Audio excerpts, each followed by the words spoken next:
Hi guys, my name is Ivet Garcia. I'll be your host for Minnesota Latina show. Now today we have a couple of beautiful women with us. We have Mariah Mendoza, we have Carolina Reyes, and we have Shaylma, which is our Miss Minnesota Latina 2015. Now, Carolina, tell us a little bit about yourself. Ooh, about myself. So I currently, oh my goodness, I don't even know where to begin. There's so many dimensions to you. No, it's just like, okay, so I'm the current director for Miss Minnesota Latina. And so I'm just so excited to have this opportunity just to be able to showcase some of the amazing Latinas that we have here in the state, not because of Miss Minnesota Latina, but just in general for Minnesota.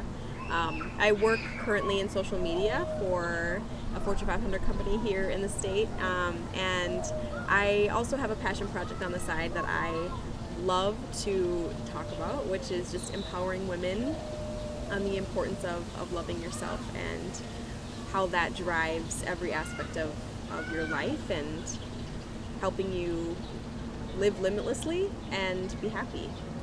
And that's something I think that like a lot of Latinas, especially in Minnesota, would really benefit from. Now, I also know that you are the owner and you're an entrepreneur. You have a business called True Beauty. Can you tell us a little bit more about that? Yeah, True Beauty started actually as anything starts as an idea. My cousin is Missy Diaz. Her and my family own El Mercado here in the state, and she gave me the idea that I should start some sort of program for young girls to help them learn all of the things that really basically general mainstream education doesn't teach. Poise and posture and manners, etiquette, but then also like makeup and specifically confidence and public speaking. Just some of the stuff that I learned while I was in pageantry. And the idea came when I was Miss Minnesota International, which is a different system back in 2010. And so that idea got me going, and then I went through some personal things and really learned personally what self-love is, and that if I really want to be happy, I need to learn to accept and love myself as I am. And after that, that's kind of when the ball started rolling.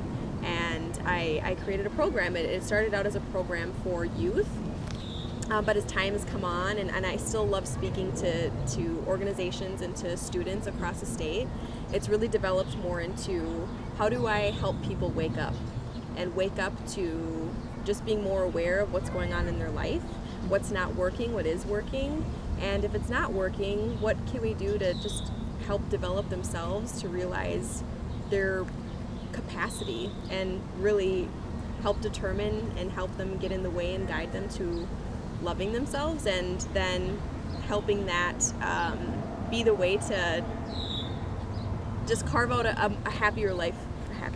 Yeah. So you're kind of like a life coach, almost, per se.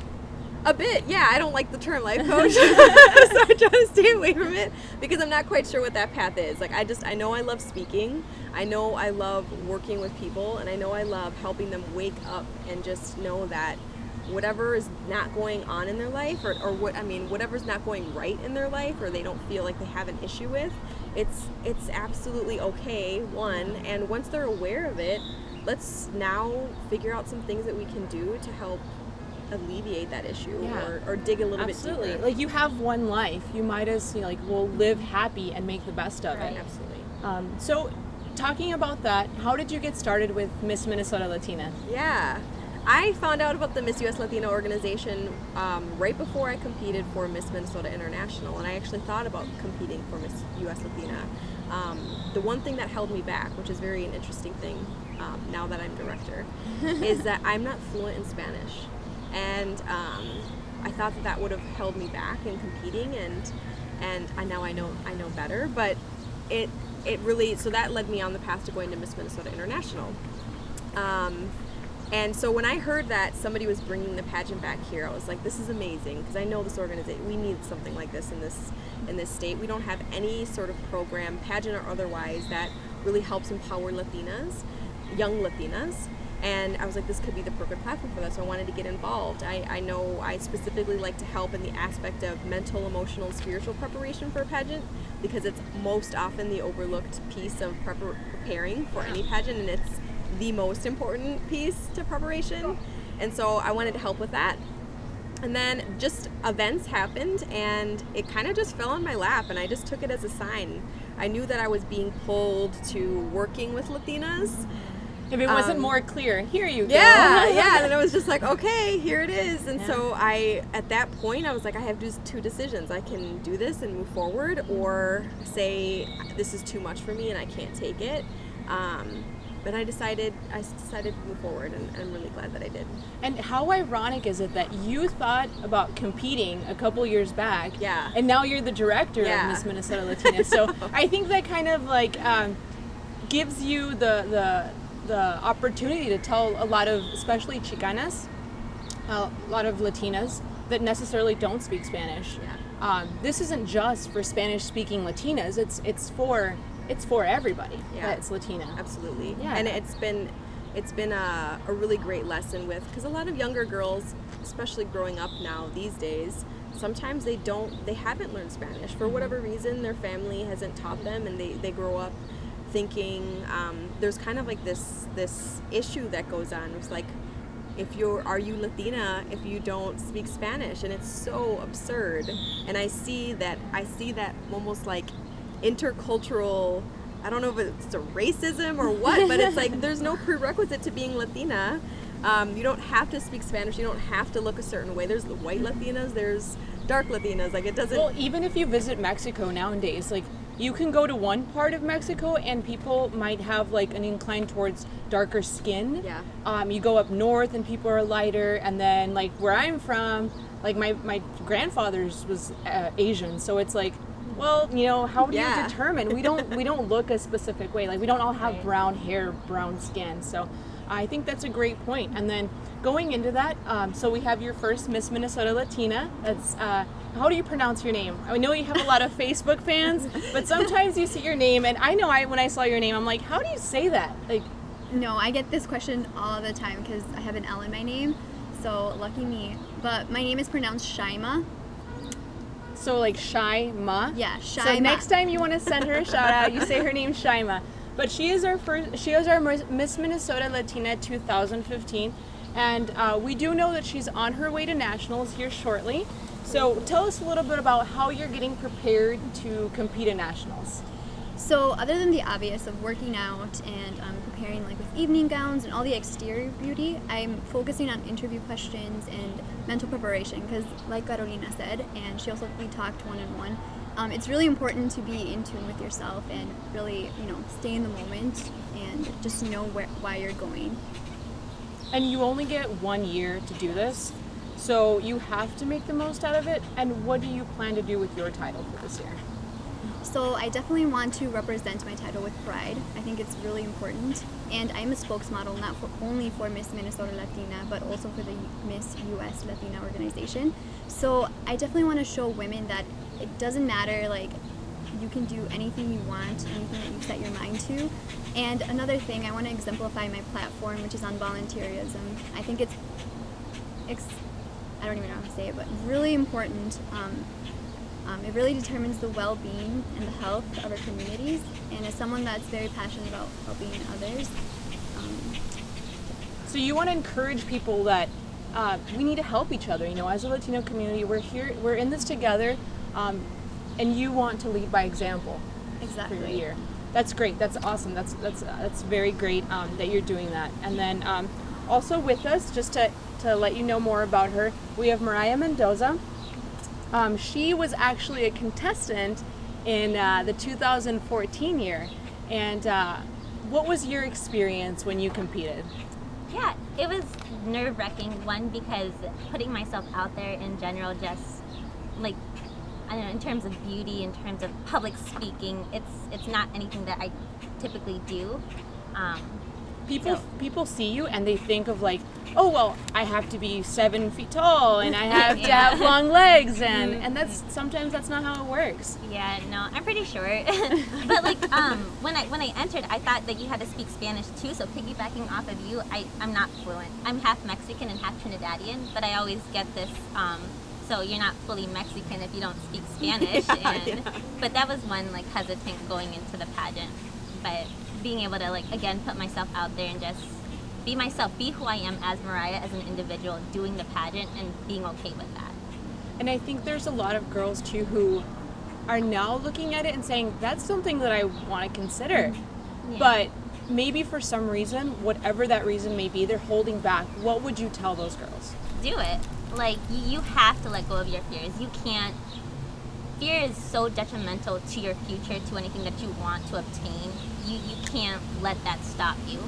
And it's scary. Yeah, it is scary to do what you're most fearful of, but you have to, or otherwise you're not going to go anywhere. And it's a fact. Yeah, absolutely. Yesterday, I just want to interject for a second because it reminds me. So I took my niece and my nephew out to the water park of America yesterday, and my niece is 7, and we were going to take her on the slides, and we got up there, and I was like, "How are you feeling?" And she was like, I'm super scared, but I'm really excited too. And she's like, so let's do this. I'm excited. And I was like, that is what it is all about. Yeah. You have fear, but that fear is also like an indication of like, if you're excited too, you're growing. It's like you're growing. Yeah. It's an indication of growth, and you just have to press forward because it's like that's the only way you're going to get down the water slide is just to push through it and just do it. Yeah, just do it. Just and do then it. She just had so much fun. She was so happy at the end of that water slide. But I was just like, gosh, that's so insightful for a 7-year-old. Like, I'm scared, but I'm really excited too. You can learn a lot from the kiddos. Yeah, like, yeah, absolutely. And adding on to what Carolina said, like before the pageant, I just got some comments from my own community members, and they were saying you were like the least likely girl that I would imagine that would public speak, because in high school, all through high school and even college, until now, because of the pageant, I was super shy, did not talk. So I think it's really important to do pageants, not just for the experience, but also like getting out of your comfort zone. Yeah. I think that's something that not a lot of people do. So I really look up to girls that do pageants, because they're not just these pageant girls. They're not just a girl with a crown. They're a title holder. They do these amazing things outside.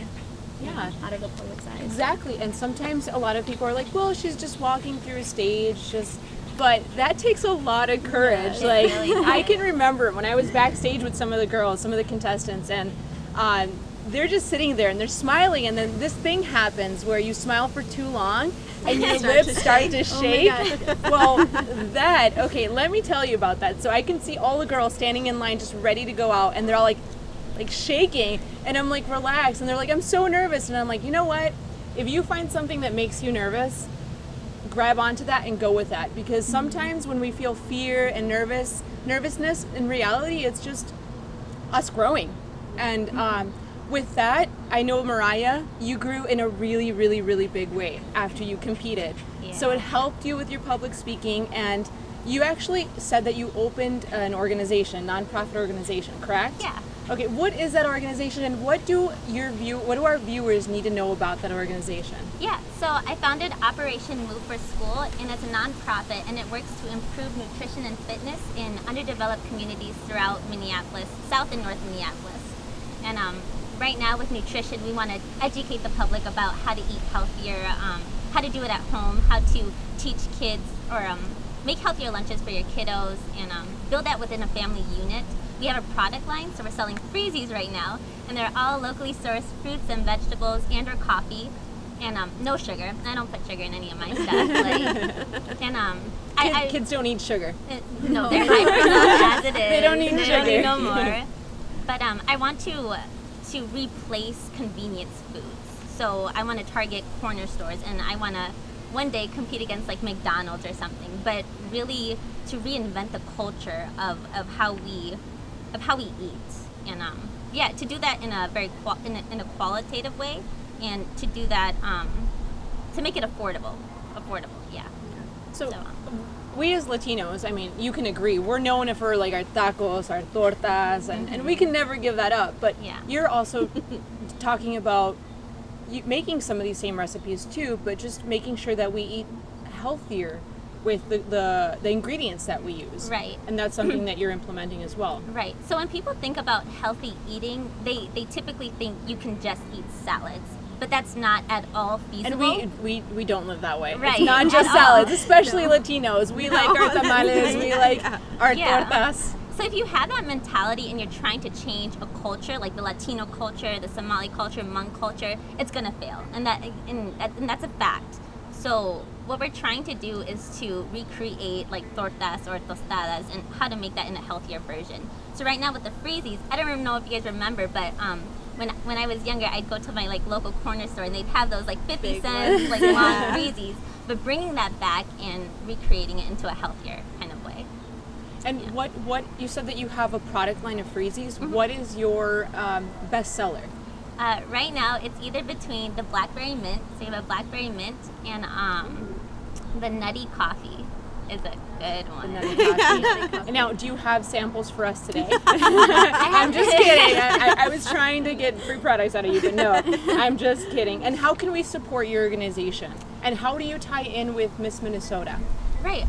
So Miss Minnesota was the reason why I came out with it. It was my motivation to get my dream out there. So that was the first time I publicized, like, I'm Mariah and this is what I want to do. I want to open a nonprofit, and I did it. Like, I can't say that in front of all these people and not do it. I feel like I owe it to myself and I owe it to my community members to stick to my word. In terms of supporting, to come to our events, to get popsicles, to get people into eating healthier. It's not just about the profit from the popsicles. Oh, that's the best part. When you buy a popsicle, the profit goes into a scholarship fund for low-income high school students. So we have... Oh, okay, so the product line, the proceeds actually go into a scholarship fund. Yes. Okay, and how can you apply for these scholarships? So they'll happen every summer. It was supposed to happen this summer. Things happened, but in 2016 it will happen, definitely. But applications will roll around April, and that will be online and accessible to students, to high school juniors and seniors. And how can they find that online? Through our website, opmoveforschool.org, or through my Facebook, Mariah Mendoza, or Operation Move for School on Facebook. And I'm sure we'll be definitely spreading the message too as Miss Minnesota Latina. And you're working in conjunction with Miss Minnesota Latina this year then? Mm-hmm. Yeah, we're actually having a soccer event on August 15th. It's a huge tournament. Ooh, soccer fans? Okay, so if you play soccer, which I know that a lot of Latinos play soccer, we're just obsessed with it. It's an awesome sport. Operation Move for School is going to be having a soccer tournament, so you can actually visit their Facebook page in Operation Move for School and sign up for that soccer event as well. Yeah. So if you have a team, you know what to do. Register. There's only 16 team slots. So, and the grand prize is $350. That's enough to buy uniforms. That's a huge deal. That's a huge deal, because that's enough to buy uniforms for your soccer team. And so, not only you, but a lot of these women that have participated in this event have moved on to do better things, bigger things, and it's a testament that the procedure actually works. It's not just a one-day event where you go and you put on heels and you put on makeup and then it's done. It betters yourself, it helps you, and then you become a better version of yourself. You don't change, it's just you're bettering yourself. And then with that in mind, I want to ask you, Carolina, what plans do you have for this coming year for Miss Minnesota Latina? This year, I think it all started with really this idea. Our videographer, Jose, is just incredible. But just having this idea of really putting to life all of these amazing women on camera, and that is how we're going to share stories. Like, I'm such a big, huge believer in the power of people's stories. And that's the whole point of this title, of having a title, is sharing your story and impacting the world that way. And so this year, I really want to put that front and center with all of our contestants. I've always maintained from the beginning, I don't want this to just be a pageant, because in most pageant systems, you sign up, you get your packet, and you don't hear anything, or you don't really do much until the day of the pageant. And I really want to encourage everybody to one, what's your why? What's your story? Why are you competing? Get into the community, support them in knowing how to do that, because a lot of Latinas here don't compete in pageantry, so they're not familiar with the culture and what to do and how to gain sponsorship, or how to just be in the community or approach different events to make appearances. And so I really want to focus on that this year, and just really having like a longer period for girls to sign up and have their own little mini title holder year as a city or county title holder, and then having events like growing them with public speaking and with the modeling aspect and their confidence all throughout the year instead of just like the month before. And so that's what we're changing this year, is just really extending. So you're taking applications now? Yeah, applications are open. We already have our first contestant. We have Miss Teen Rochester Latina 2016. Oh, and so so we're just gonna start it much earlier, and then it's a personal and professional development program. So the difference between you or Miss Minnesota Latina and any other pageant is that you don't want it to just be a one-day thing and you're done, bye-bye, here's your certificate. No, you want it to be an experience. So you're starting to take applications now. Yes. So you heard it here. Carolina has opened up inscriptions, so you can sign up. She said you have her first teen, right? Yep. Teen Rochester? Yep. So usually it's kind of the other way around, where the misses are the ones applying first, but this year, for some reason, the teens are applying. They're stepping up. So misses, we got to step up the game here. We got to step it up. And then when is the pageant date, so people can know? Yeah, the pageant is slated for next April 3rd. And tentatively, I'm not going to say the location yet until we lock it down, but so you have to stay tuned. Yes. You have to stay tuned and keep watching. Yeah, but I'm really excited. I'm really excited about this year because it's just kind of been growing a little by little, and I think I've realized that I've been kind of holding myself and my vision back for what this really could be. And so I'm really excited. Awesome. Well, thank you so much for being here, ladies. We really appreciate it. And with that, we just want to close, let you know that don't limit yourself. There's so much more you can do. You just need to get out there and just do it.